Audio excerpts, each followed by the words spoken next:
Today we'll be telling the story of St. Kevin of Glendalough, whose feast is celebrated on June 3rd. St. Kevin was born around the year 498 in the fort of Whitefountain in Ireland. His name Kevin means of noble birth. Not much is known about his early life, but some accounts say he was baptized by St. Cronan of Roscrea and was the student of St. Petroc of Cornwall. After Kevin was ordained, he moved to Glendalough in order to pursue life as a hermit. Legend states that he was led to his cave by an angel and spent the next 7 years alone and in prayer. Soon, word of his holiness began to spread, and Kevin gained enough followers to found a seminary in Glendalough. He spent the remainder of his life watching over the monastery, teaching, praying, and fasting. It is said that he lived to be 120 years old and died in the year 618. St. Kevin is one of the patron saints of the Archdiocese of Dublin and of blackbirds. Now it's time for our story. St. Kevin walked along the path that led into the wilderness.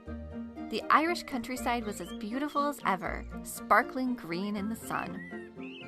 The birds were singing in the sky, and Kevin smiled to himself.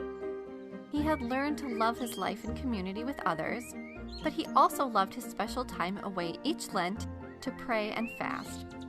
It reminded him of his earlier days lived as a hermit. It wasn't long before he saw the little hut he would spend the next 40 days in come into view.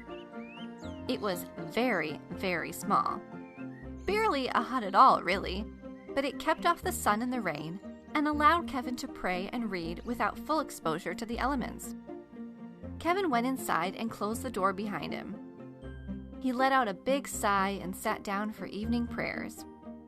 Tomorrow would be his first full day in the hut, and there he would stay until Holy Week, when it would be time to return to his monastery. As the sun set below the horizon, and the orange sunset changed into the blanket of night, Kevin fell asleep to the sounds of the wind rustling through the trees and nearby owls waking for the night. This was going to be a good Lent. At the first light of dawn, Kevin was awoken by the sounds of the morning birds chirping all around his hut. He yawned and sat up. Ah, the sounds of the dawn chorus. "Good morning, little friends. Thank you for the wake-up call," he called to the birds. Now, St. Kevin had a particular way that he liked to pray. He would stretch his arms out and upwards towards heaven. But the hut was too small for this, unless he stuck his arms out the window. So that's just what he did. So St. Kevin sat in his hut, with his arms stretched out the windows, praying and listening to the chirps of the dawn chorus. Well, as it so happened, there was a mother blackbird that was on the hunt for a place to build her nest that morning.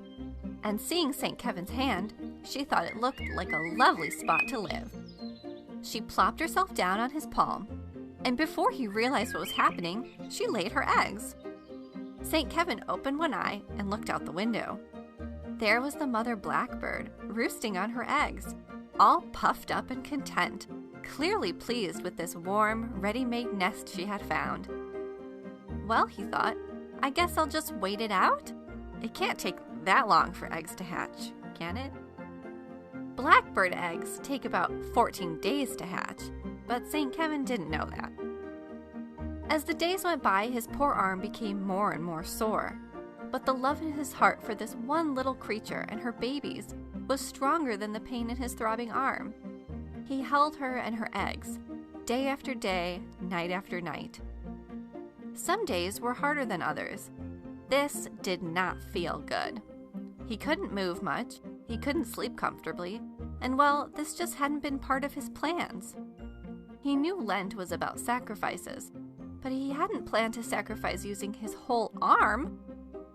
In those moments, Kevin turned to God in prayer. He asked for strength, he asked for compassion, and he gave thanks to God for the gift of life unfolding in his hand. Finally, one morning, he heard the sound of peeping and felt the warm, fuzzy little bodies of blackbird chicks in his hand. He smiled. God was so good. Life is an amazing miracle, he thought. Soon the babies were large enough to fly, and St. Kevin watched them follow their mother out of his hand nest with a tear in his eye. His arm was numb, sore, exhausted, drained, and felt awful. but what an amazing gift it had been to hold life in the palm of his hand. To this day, St. Kevin is always portrayed in art with a blackbird in his hand. The story of St. Kevin and the blackbird reminds us that sometimes doing the right thing can be uncomfortable and hard, but with God's grace, we can do it. St. Kevin, pray for us.